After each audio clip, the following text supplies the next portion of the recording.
When it comes to quality sleep, Ashley has you covered with top mattress brands at winning prices and with special financing options available. You can snooze now and pay later. Plus, your mattress purchase helps give the gift of better sleep to children in need and U.S. Special Operations Forces. Visit your local Ashley store or shop online today and make every snooze count. Financing is subject to credit approval. See store or ashley.com for details. Rosetta Stone is the language learning program with a lasting impact. I've been using their app to learn French, and it's not just about memorizing words, but actually having real conversations. And it's not just French. They offer 25 languages. Right now, Rosetta Stone has an awesome holiday deal, 50% off their lifetime membership. Every language, unlimited access forever. For anyone keen on diving deep into a new language, check out rosettastone.com. It's a game changer.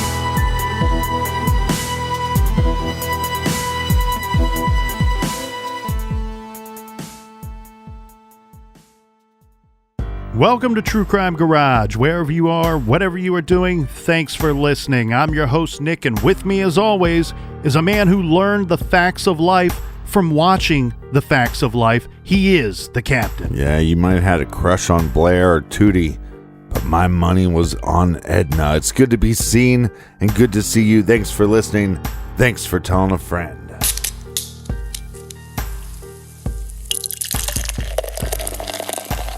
This week we are very excited to be featuring Up High by our good friends at the Terrapin Beer Company.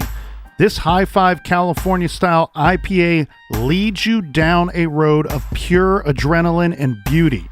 The citrusy hops will keep you in awe sip after sip. Garage grade 3 3/4 bottle caps out of 5. And we want to give a big cheers to our good friends who contributed to this week's beer fund. First up, cheers to Laura and Steph in Fargo, North Dakota. And a big shout out to Catherine in Castro Valley, California. Next up, we have a cheers to my man Zano from the seedy part of Parts Unknown. Zano, he has a $3 parking fine he owes us for. And a big we like your jib to Julia and Will in Raleigh, North Carolina. Here we go, Captain. We have Kimberly from Adena, Minnesota. And last but certainly not least, a cheers to Brianna and Chester in North Carolina. Lots of love coming from North Carolina. Thank you to everyone who went to truecrimegarage.com and helped us out with this week's beer fund. We are forever grateful. And a quick Parts Unknown announcement. If you rented the movie Porky's or the movie Dirty Dancing from the Clubhouse, please return them immediately. All right, Captain. All right, everybody in the garage, everybody out there in wonderful listener land, that is enough of the business. Everybody gather round, grab a chair, grab a beer. Let's talk some true crime. Record stereophonically as well as monoraly, bringing the new thrill of living stereo to home recording. Now, high-fidelity music at the new low speed of only 3 3/4 inches per second. 1 whole hour of stereophonic music or 2 hours monaural in a single tape cartridge. In the past, playing a vital role in developing a dramatic new product to further and advance a great new industry, the tape cartridge.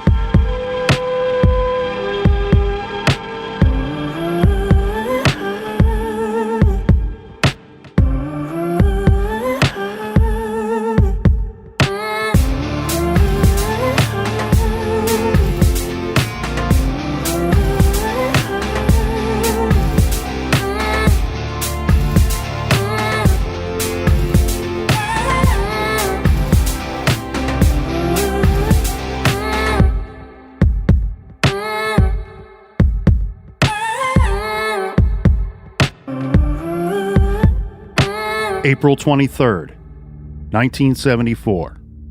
The Ogden Standard Examiner page 1 headline read, "3 murdered as burglars invade Ogden record shop. Manhunt on." The newspaper only cost the locals 10 cents for the daily copy to read about the horrific murders. It was not just the murders that terrified the city located at the foot of the Wasatch Mountains. It was the fact that the killers were still on the loose and their identities unknown to law enforcement and the community. Portions of Corey Peterson's article read, "Police throughout Utah are searching for men who used guns in the killing of 3 persons after invading an Ogden record shop.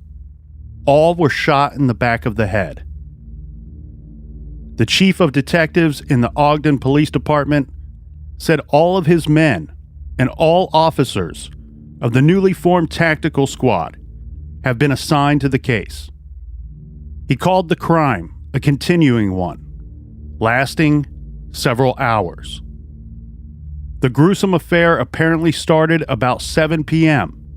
when 2 men broke into the hi-fi shop. Some of the victims were tied up and taken downstairs. One of the victims was found almost completely nude. Police said robbery was the primary motive. No motive for the shootings and the torture had been discovered. The Utah Highway Patrol said police are looking for 2 vans. One described as a yellow late model van, and the other as a dark blue Chevrolet van. The suspects are considered to be armed and extremely dangerous.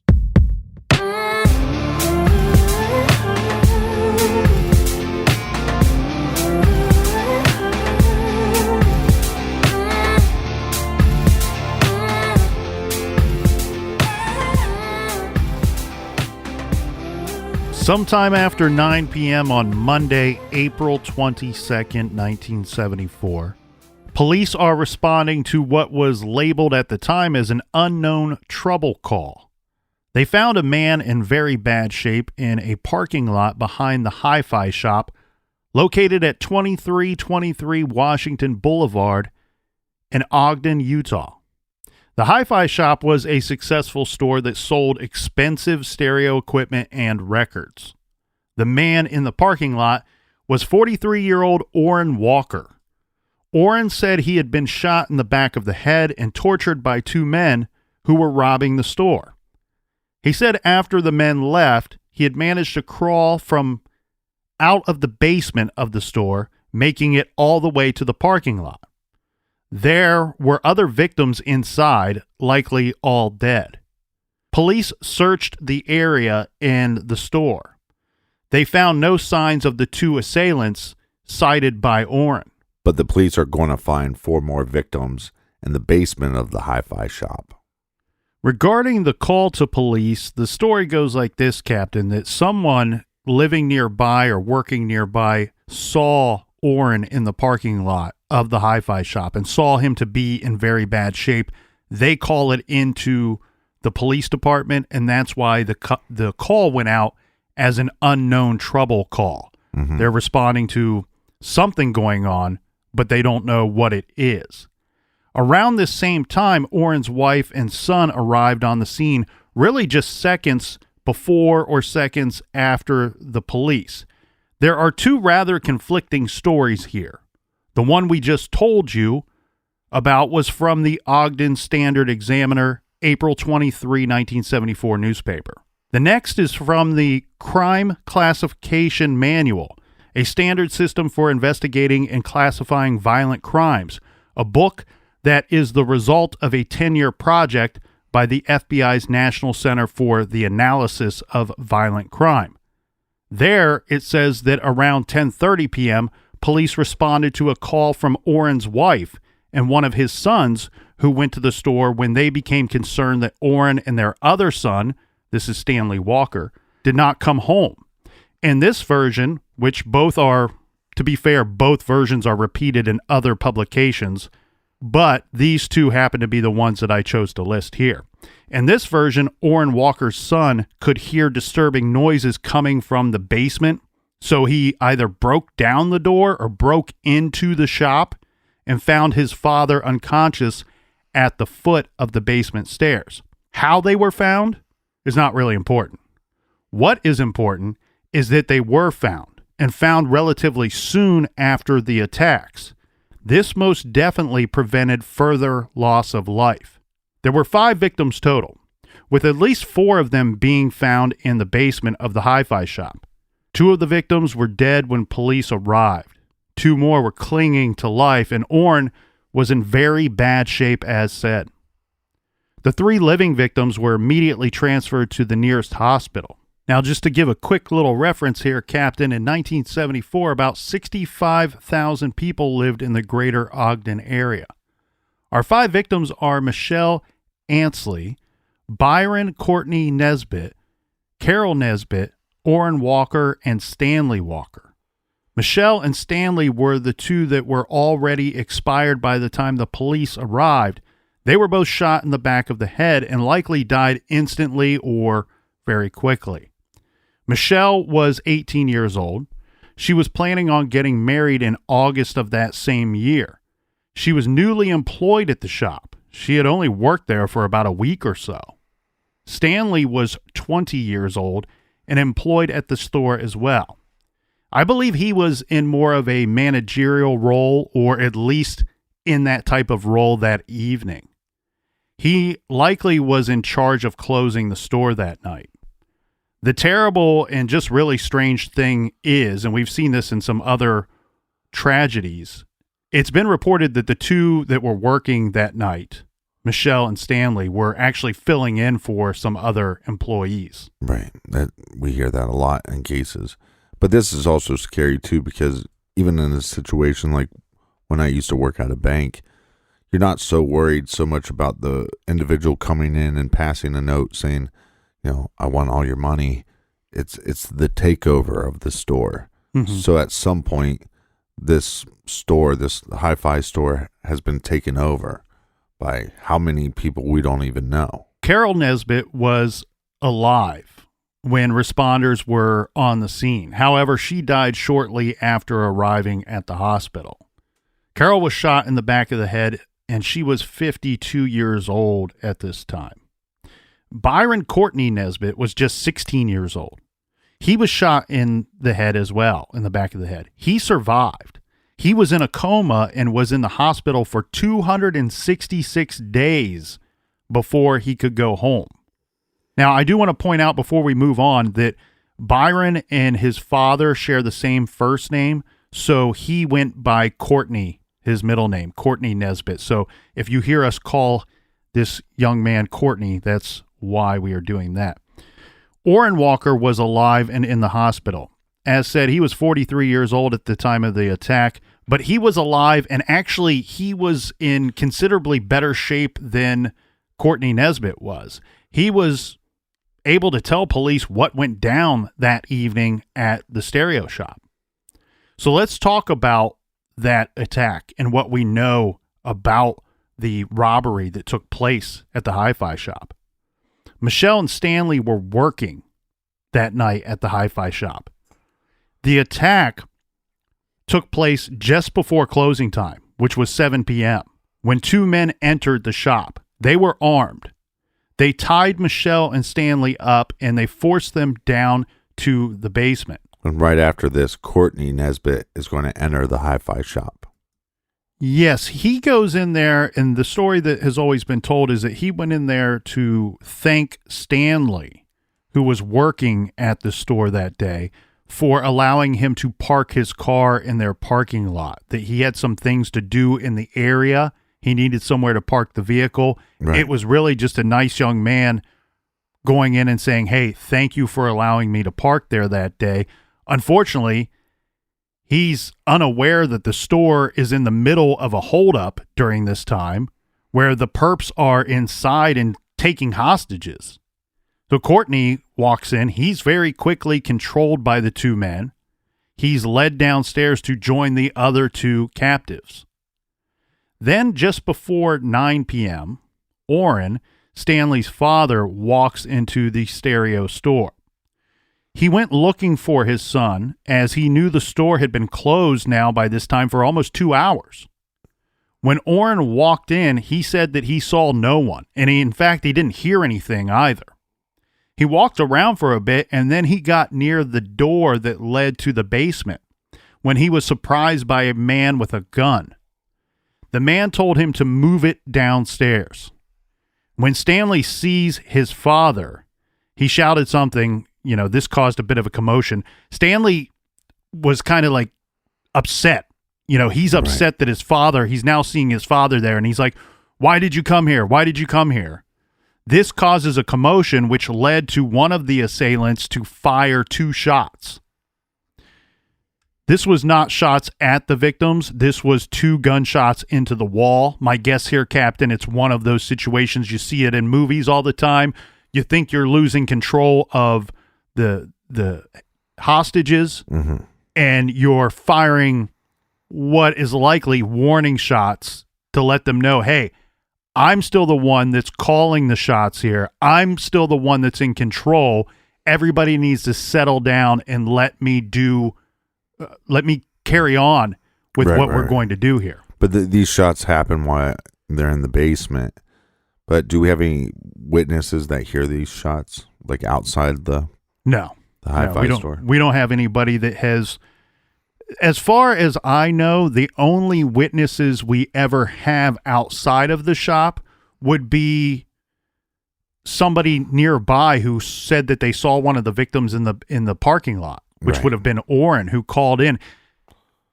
To kind of clear that up, again, it doesn't really matter how they were found. What my thought is on that, because a lot of times people are going, and I say the same thing when I'm doing the research and say, well, why would you have 2 completely conflicting stories here? Well, one, this crime classification manual was written years after this crime took place. The newspaper account came out the very next day. And sometimes when they're reporting things, they have limited information to report on. They're not really filling in the blanks. They're just reporting what they know at the time. My guess here, Captain, is it's likely that all that stuff was happening. Everything that is mentioned in both reports actually happened, and they probably all happened very close in time. So what we have here now is we have another person entering the hi-fi shop, and he's taken captive as well. So this is roughly 2 hours after they supposedly close, and now we have 4 people hostage. Correct. And these warning shots, if you want to call them that, this triggers the hostages to panic, and they start to plead with the captors. Michelle and Courtney, the 2 youngest, they are begging for their lives. Orrin and Stanley are taking a different approach here. They are trying to convince the men with the guns to just take the money, take any merchandise that they want, and telling them, hey, we won't be able to identify you. We don't know who you are, or at the very least, we won't identify you. Right. Well, Captain, unfortunately, things will get worse. And I'm not really sure why these offenders would not just lock the door so no one else would enter while they're doing what they're doing. My guess is they need to carry out this merchandise, expensive stereo equipment. There is a back door too, so I can't say for certain, but as we know, there are 5 victims in this incredibly horrific case. So now we have victim number 5 enter into the store. This is Carol. By now, Captain, as you said, we have 4 persons already tied up and on the basement floor. Carol Nesbitt, Courtney's mother, comes into the store, and she, just as fast as the others, is taken hostage as well. Now with 5 people tied up, one of the men instructed the other to get something from their vehicle outside. The man returns with a bottle wrapped in a paper bag. From this bottle, the man pours a thick blue liquid into a plastic cup. So one of the men explains that the liquid, explaining this to the people that are tied up, that the liquid is vodka mixed with a German drug. each of the hostages are told that they are going to have to drink this concoction. They are told that the concoction will make all of them fall asleep for a while. And while they are sleeping, the men will be loading up the merchandise and then they will take off. Oh. When each of them wakes up, they will be fine and eventually they would be found and freed. Yeah. Well, damn. I wish it could have been just that easy, that simple. But as we know, Captain, from the long list of cases we've covered, we know it's just so very rare that it is ever that easy or ever that simple. Right. One of the men forced the hostages to consume the liquid. However, each victim, when they are swallowing this drink, they are coughing, they are choking, some of them so violently that they are spitting up the liquid from their mouths and noses. Now, Orrin would be one of the last of the 5 that was forced to consume the liquid. So what he did, he saw and he heard the reaction that the others were having to this, what clearly, I mean, he's 43 years old. He's an intelligent man. He's probably believing, hey, this is not what they're telling me it is. This is not vodka and a German drug concoction that's just going to make us take a nap. Right. I mean, this would be hard to kind of tell, though, because at first, these individuals are taking this drink, they're spitting it up. That is something that could possibly happen for somebody that is not used to drinking alcohol. But they're screaming and right. and But that's what I'm saying is like initially, maybe the first couple coughs or the first couple spit ups, you're going, okay, well, that's just, this some kind of weird, I'm trying to put myself in their shoes. Oh, these guys are drinking this thing. There must be some kind of weird alcohol. This is not going well. But like you said, as it becomes more violent and the reactions become more violent, you have to then decide, are you going to put this in your mouth at all? This could be poison. Right. And the thing, too, is 3 of our victims are rather young when you think about it, 16, 18, and 20 years old. I mean, they may have believed what these assailants are saying, that, hey, it is this concoction. In fact, maybe Carol and Orrin believed it at first as well. But, Orrin, as said, is 43 years old. He knows that if the captain hands me a shot glass and says, here, Nick, shoot this whiskey, and I do it, and I go, and I'm screaming. Right. That it's probably not what these guys are saying. Plus, it's always difficult. It's always damn near impossible to believe anybody that's pointing a gun at your face. And hold on real quick. I just want to back up a second. Please don't do any more sound effects. That was horrible. I tried to get away from the mic so it wouldn't be so. So here's what we do, okay? Unbeknownst to the perpetrators, Orrin is going to kind of fake consuming the liquid. Yeah. Right? He's going to spit the liquid out. He faked the coughing and the choking. Yeah. The liquid was not having the effect on the hostages that was desired by the captors. And then things turned very bad very quickly. When they tried to get Courtney to drink the liquid a second time, they poured so much that his mouth overflowed and the liquid came out and got on his face and ran down the front of his neck, instantly burning the skin. After this, they began attempting to give each hostage a second dose, the other hostages a second dose of the liquid. This had similar results as the first time. Remember, we still have Orrin, who has been about able to fake drinking the liquid and seems to be getting away with it at this time. Again, he hears the screams, the choking, and the coughing of the others, and he continues to imitate these noises and reactions that he's seeing and hearing. Right, but these captors, you got to think about the captors, like you said, whatever effect they wanted this liquid to have or this poison to have on their hostages, it's not working like planned.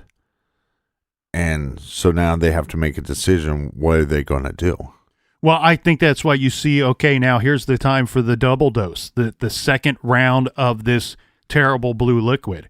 And when then the second round doesn't work, now they're saying, all right, let's tape the mouths shut of the now screaming victims. You know, these victims are hostages are creating a lot of noise, a lot of commotion. We need to silence these people. Right.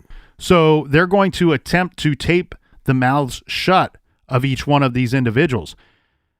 The other assailant at this time decides that he's going to untie Michelle, and he takes her to another part of the basement where he rapes her. Now, some reports say repeatedly, I don't think we know for certain either way. There are some reports that say that this went on for about 20 minutes. And even worse, there are some reports that state not only was the other assailant, you know, there's only one rapist in this two-man group, but some reports state that the other assailant may have even watched the assault on Michelle. Yeah, again, but you're standing by and letting it happen. It always drives me nuts. We see this time and time again with a break into a house and a takeover of a house where that's the initial crime, and then all these other crimes start happening on top of that. Like the individuals couldn't control themselves. Well, Michelle, after this attack, is brought back to where the other hostages are and thrown down between two of the other victims. By this point, because of the thick blue liquid, the victims, most or all of them, are vomiting. One of the men is going to start executing our victims. It sounds like Courtney and Carol were the first two that were shot. Courtney saw his mother, Carol, get shot, and then he was shot and lost consciousness. Orrin was shot, but this was not a good shot. Okay, there's, again, several reports. The bullet either grazed him or missed him completely. Stanley was shot next, and it's said that he looked at his father and told him, I've been shot, and then he went limp. Michelle, who begged and pled for her life repeatedly, was shot. The men were gone from the basement for a while after shooting all of the victims. One of them returned, presumably to check on the victims. Something tipped him off that Orrin was not dead. So the man attempted to strangle him with a cord or a wire. Then the same man returned later, again, returning for a second time, this time with a flashlight, and he's checking Orrin for a pulse. Angered that Orrin was still alive, mind you, he is still alive, but this whole time he's been pretending to be dead by staying still and giving off the appearance of not breathing while you are in pain from having been tortured. Your throat, mouth, lips, face, neck, shoulders, your skin is burning, and you're forcing yourself to lay there still. He has been choked with a wire, to which Orrin positioned his neck. Later we would learn that Orrin said, hey, he positioned his neck and head and expanded his neck muscles so that he could still somehow get a little air while this guy was choking him. Now this robber turned captor turned torturer, rapist, and killer, someone just vicious and evil, he's checking for a pulse on Orrin. And now he's angry that Orrin is still alive. He grabs either a pencil or a pen and violently jams it into Orrin's ear, to which he begins kicking it and stomping on it until the writing utensil, I'm starting to lose my words here, Orrin can feel it bust through his ear canal and into his throat. Apparently, this satisfied the attacker because he then left the basement area of the stereo store and did not return.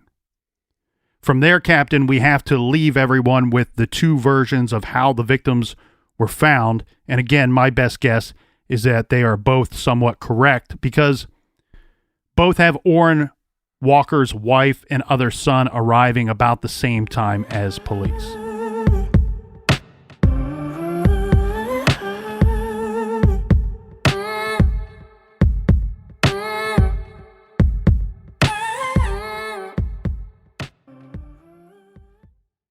This show is sponsored by BetterHelp. Do you look forward to the holidays? Maybe you struggle with seasonal blues. This time of year can be a lot, and it's natural to feel some sadness or even anxiety about it. But adding something new and positive to your life can counteract some of those feelings. Therapy can be a bright spot, something to look forward to make you feel grounded, and to give you the tools to manage everything going on. If you're thinking of starting therapy, give BetterHelp a try. It's entirely online, designed to be convenient, flexible, and suited to your schedule. Just fill out a brief questionnaire to get matched with a licensed therapist and switch therapists at any time for no additional charge. Find your bright spot this season with BetterHelp. Visit BetterHelp.com/garage today to get 10% off your first month. That's BetterHelp, HELP.com/garage. Dreaming of overseas adventures or connecting more deeply with family from afar? Rosetta Stone bridges the language gap.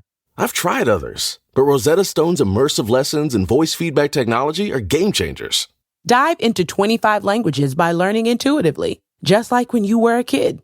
And here's the holiday sparkle. Grab a lifetime membership now and save 50%. Gift yourself the world. Head to rosettastone.com now and save 50%. You can live out your MasterChef dreams when you find a professional on Angie to tackle your dream kitchen remodel. Connect with skilled professionals to get all your home projects done well. Inside to outside, repairs to renovations. Get started on the Angie app or visit Angie.com today. You can do this when you Angie that.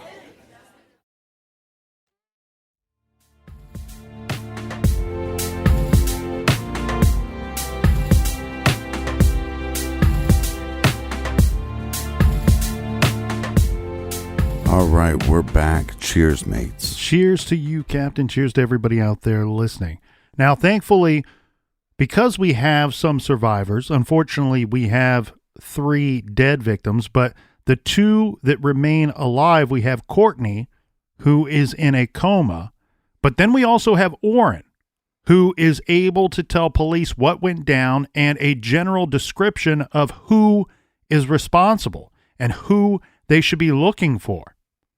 The Utah Highway Patrol said police were looking for the following: 2 African-American males, both in their early 20s. One man is approximately 5 foot 10 inches tall, and the other man is thought to be 6 feet tall. They also have that vehicle description, looking for 2 vans.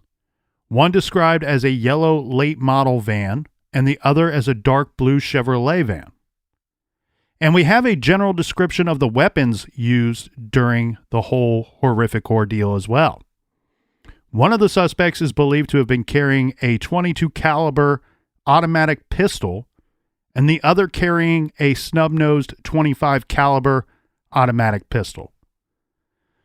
We see .22 calibers, and even more specifically, a .22 pistol or handgun in a lot of the cases that we've covered. What we don't see is, hardly ever really, is a .25. Mm-hmm. In fact, I was trying to think of a case that we covered with a .25, and really none came to mind. Now, I do know of at least one infamous case that the serial killer known as the Grim Sleeper, Lonnie David Franklin Jr., he shot all of his known victims, all 12 of them, with a .25 caliber gun. He was apprehended in 2010. He gets the name Captain because he took 14 years off between some of his killings. This was 1988 to 2002. Mm-hmm. Actually, while we're on it, I know I'm getting a little off topic here, but Nick Broomfield made a really good documentary called Tales of the Grim Sleeper. He was the man that made Aileen, Life and Death of a Serial Killer, which was one that made my top 10 list way back when we did our must-see true crime episode, which was episode 197. Yep, 197, and came out in April of 2017. So download the very free, very awesome Stitcher app to listen to all of our old episodes, all of the old True Crime Garage episodes. So again, we have the description of the two perpetrators and the description of the vehicles. So the manhunt is on. You were saying that there's a description of two different vehicles. Two different vehicles, two different men, two different guns. Okay. And of course, as said in the trailer, the suspects are considered to be armed and extremely dangerous. We know by the crimes they've committed, they are extremely dangerous. So is the thought that they took two vehicles because it would be easier to transport whatever items they're going to steal from the hi-fi store? Well, that's interesting. I don't know. I can't say for certain that they fully believe that both the vehicles belong to the perpetrators. Right. Because you got to keep in mind, where is this vehicle description coming from? Well, one could believe that it's possibly coming from Orrin, who entered the store. Right. Or we've had in other cases, Captain, where there's other witnesses, where we said that we didn't have any here, but we know that somebody called police with the unknown trouble call. Where this vehicle description came from, we can't say for certain. If it did come from Orrin, you have to take it a step further and go, okay, either both of them are involved or maybe one or maybe none, because Orrin at some point is in the basement of the hi-fi shop. Right. If he's saying, hey, I think I saw these two vehicles on my way into the store, he can't say for certain when they left, right? Well, and can you clear something up for me? Because I can't find this information, and I'm looking right now. I will do my best, Mr. Captain. Is this building like separate, or is it a part of? Is it like a standalone building? Yeah, or like a strip mall. Okay, from my understanding, it is a standalone building. Well, because the only picture that I can find, it looks as if this hi-fi shop is connected to other shops. Okay. That would also make sense. One is called the Dollhouse. I'll post these pictures on Instagram at True Crime Garage. You're probably looking of pictures of the time period. And one thing I will say when I was doing my research is this address that I came up with here that's listed in the papers for the attack at the time. The newspapers that I went through didn't have any pictures of the actual shop itself. But I believe, we can imagine that the city's probably grown in the last 45 years. Right. I believe, I'm going off of memory here, Captain, but there is a very similar address where there's like a West Washington Boulevard now. And back then there may have just been Washington Boulevard. So I couldn't quite confirm. Both of them I believe are currently businesses. So I couldn't confirm if the structure had stayed the same and which one was of this exact hi-fi shop.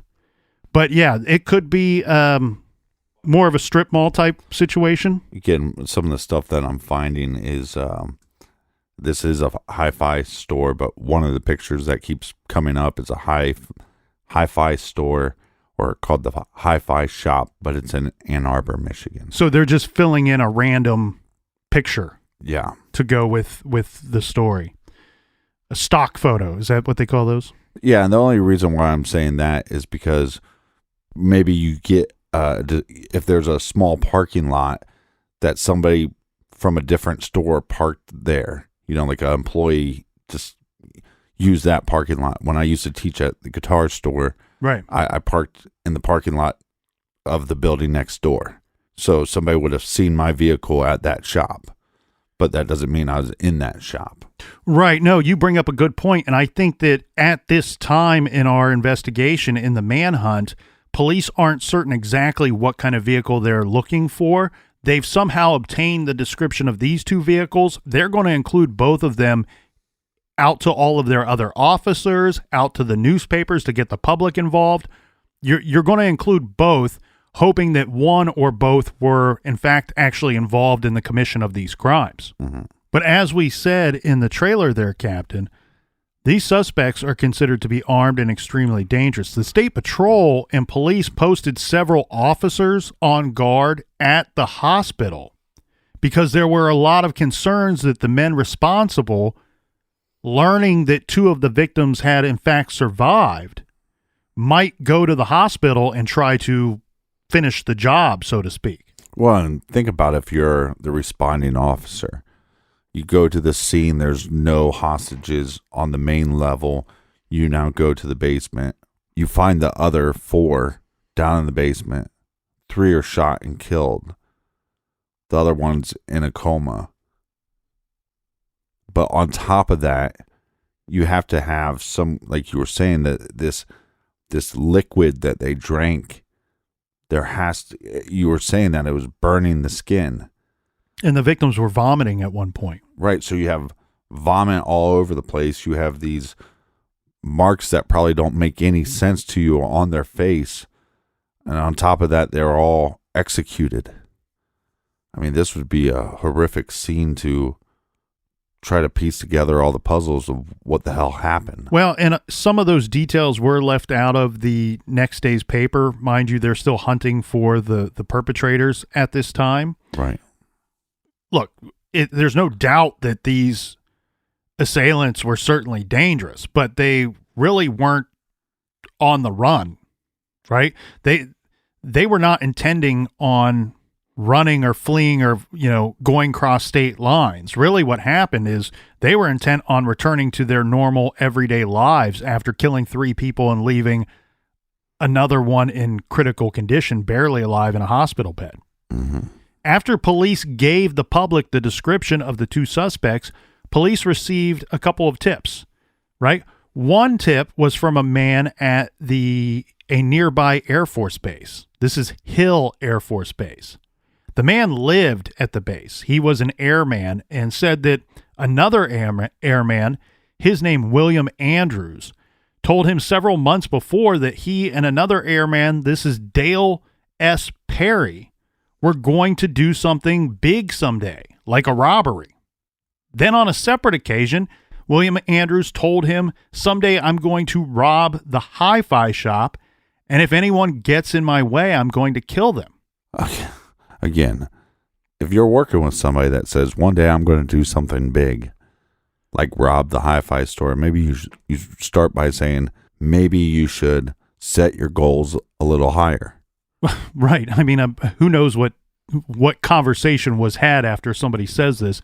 We know that a lot of times when something like this happens, often the other person thinks that the person's joking, right, or just saying something out of turn there.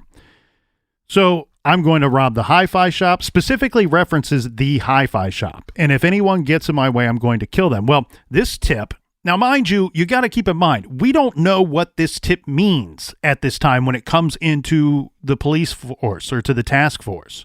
We don't know. Anybody can call in. We've seen plenty of cases where we have a divorced wife who's calling in some bad tip about their ex-husband, or an ex-husband calling in some bad tip about their ex-wife. Right. Because it's somebody that's mad at somebody and says, oh, they fit the vague description of whomever they're looking for. If they're capable of hurting me, they're capable of pulling this off. So detectives want to figure out, is there any validity to this actual tip? And they went to the air base responding to this specific tip. But before they arrive, another tip is called in, and it's from the base as well, or very nearby. But the tipster stated that 2 boys, well, for lack of a better term, were dumpster diving. And in a dumpster located at Hill Air Force Base, they found a wallet, some purses, and identification, all of this belonging to some of the victims of the hi-fi murders in this dumpster. Right, which makes this tip seem a lot more credible. Right. So we got to kind of keep this all in real time here and understand that not always does the left hand know what the right hand's doing, or the right hand know what the left hand's doing, right? So by the time detectives got there to the scene, to this Air Force base, a crowd had gathered in the parking lot around the dumpsters. The detective, and I tried my damnedest to find his name, but could not, just like the picture of the actual hi-fi shop. There are 2 really good books that discuss the case, and the Wikipedia page is really good too and pretty thorough. But the newspapers and everything else just list this man as the detective who responded to the scene. Didn't even get his name put out there, not even in the paper. Well, but I wonder if they did that on some level to protect this individual. Protect him from these very dangerous people, or does he hold a certain position at that department where we don't want everybody knowing his name and face? Right. The books, by the way, are the crime classification manual, and this case is included as a sample case, just a few pages of a case study categorized as indiscriminate felony murder. That's a case study where the investigating agency classifies a murder as indiscriminate because the offender, or like in this case, the offenders, have decided they are going to carry out a felony and will murder whoever in the commission of that crime, regardless of victimology. Now, I'm not an expert enough to know if the decision to commit murder has to come in advance of the felony or spur of the moment. My guess would be that both apply for that classification. Uh-huh. The other book is John Douglas and Mark Allshaker's The Anatomy of Motive, where this case is briefly referenced in a chapter very fittingly titled Magnum Force. At the scene, Captain, the detective stood in front of the gathering crowd at the dumpster and began pulling items out of the dumpster related to the crimes. This detective took some classes at Quantico and received some training from the FBI. John Douglas says the detective understood both the investigative techniques and the dramatic flair we, meaning his department at the FBI, sometimes advocate if we feel it might help in hunting an unsub, an unknown subject, or an unknown perpetrator. Right. So the detective, using long needle nose pliers, pulled items out of the dumpster one at a time. And each time he's waving them so the crowd could see them as his partner held open an evidence bag for each item. Keep in mind, technically, at this point, the detectives have yet to identify their suspects by name, even though they've received some tips. Right. He suspected, the detective at the dumpster, he suspected that the perps may be in the crowd, and like so many others, they wanted to observe what they could about the investigation. As, you know, with Delphi, we have ISP Doug Carter, who says the famous quote, "You want to know what we know." Yeah, I mean, again, we have 5 victims. 3 of them are now dead. Mm-hmm. One's in a coma, so they're not talking. And we don't know. And we can assume that these suspects don't know. They don't know the health conditions of the other survivor. So as far as identifying this person, if you don't know these individuals, this is going to be really hard, other than, you know, a blanket profile. Yeah, I believe that the newspaper at the time, when describing the 2 survivors, simply said that they were both hospitalized, one in critical condition. So that doesn't give you much of a description, one. But then on top of that, keep in mind, you know, just a few weeks ago, we discussed Paul John Knowles. And he was a real monster, a real piece of work, who went around and he robbed and killed people. He didn't need to kill them, but he did. And he jokingly told somebody at one point later in his life, the only good witness is a dead witness. Well, that applies here, doesn't it? Because at the time, we have at least 2 perpetrators. We have one victim saying, "Hey, I saw 2 men. I was taken captive, and the others were killed by these 2 men." These 2 men, the perpetrators, left that crime scene with merchandise, with money from the robbery, believing that they didn't leave anybody alive, Right. believing that they had killed every witness that saw the crime go down. But their other mistake is they took items from the victim. So when you get this initial call from the Air Force Base saying, "Hey, some guys that I worked with talked about this," and then they go digging and they find items from the victims. If they never found those items from the victims, I think that becomes a dead-end lead. Mm-hmm. Yeah. And it's the common curiosity of the perpetrator, of the unknown perpetrator, that very often, yes, they want to know what investigators know. They want to trace and track the investigation itself because of many different reasons. But one that we've pointed out in the past is they want to know, maybe should I flee now or not? Should I take off? Is now a good time to go live in Alaska? Right. How hot is the hot tub? Right. It's getting pretty hot. How hot is the hot tub? This well-trained, very intelligent, unnamed detective, he knew from his training that if the perpetrators were in fact in the crowd, they likely would have some kind of visible reaction to seeing these items being taken into police possession. This is now evidence. Yeah, what if he like pulled out each item and went, got him. Got him.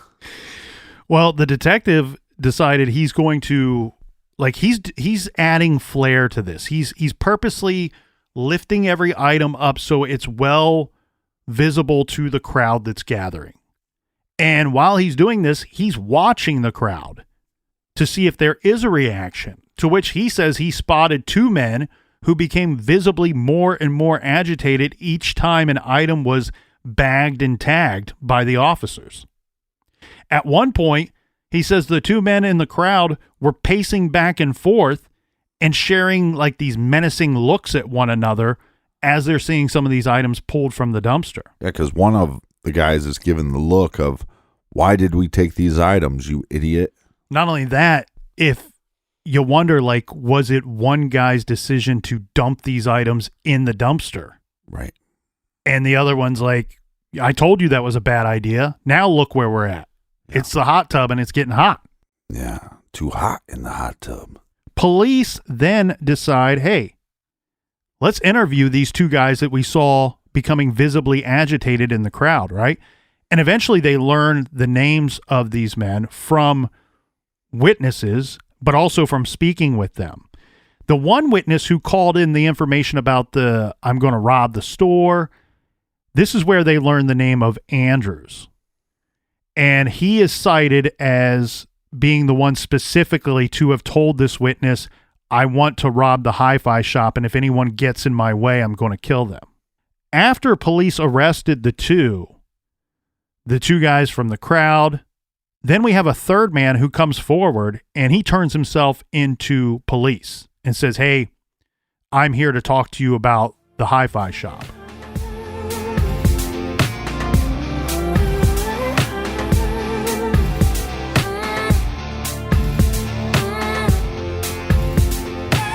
I want to thank everybody for joining us here again in the garage. You mean so much to us, so much more to get to in part 2.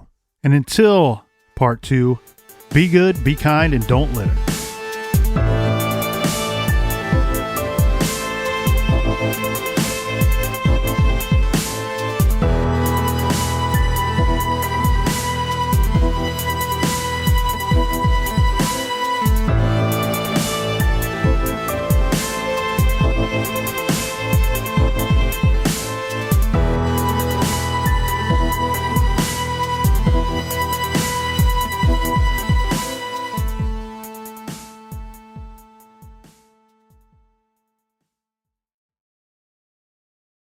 You can live out your MasterChef dreams when you find a professional on Angie to tackle your dream kitchen remodel. Connect with skilled professionals to get all your home projects done well. Visit Angie.com. You can do this when you Angie that.